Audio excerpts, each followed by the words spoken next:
तैयारियां बिल्कुल रूज पे हैं। मेरे साथ चीफ मिनिस्टर इस्लामाबाद अली रंधावा साहब यहाँ मौजूद हैं। अभी रूट का भी जायज़ा लिया है और आपने देखा है कि पाकिस्तानी और ईरानी परचम के साथ पूरे रूट को जो है वो सजाया गया है और ईरानी और पाकिस्तानी क़यादत के पोर्ट्रेट हर जगह लगे हैं।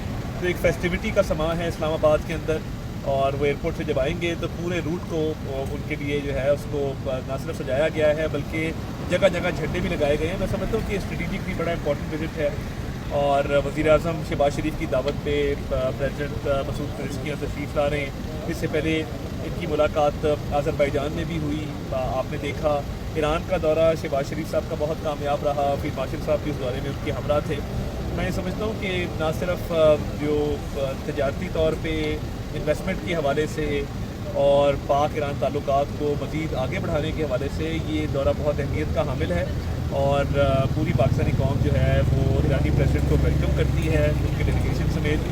वो कल यहाँ पे एक बहुत मसरूफ़ दिन गुजारेंगे जिसमें वो बायलैटरल मीटिंग्स भी हैं, जिसमें एक ज़ोराना और एक इशाइया भी दिया जा रहा है और यहाँ पे इस्लामाबाद के अंदर जो है वो कल का दिन जो है वो एक्टिविटी से भरपूर होगा।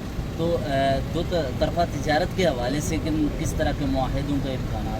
देखिए, तजारत को बढ़ाने के हवाले से जब शहीद डॉक्टर इब्राहिम रईसी साबिक़ सदर तशरीफ़ लाए थे तो काफ़ी चीज़ें डिस्कस हुई थी और फाइनलाइज हुई थी।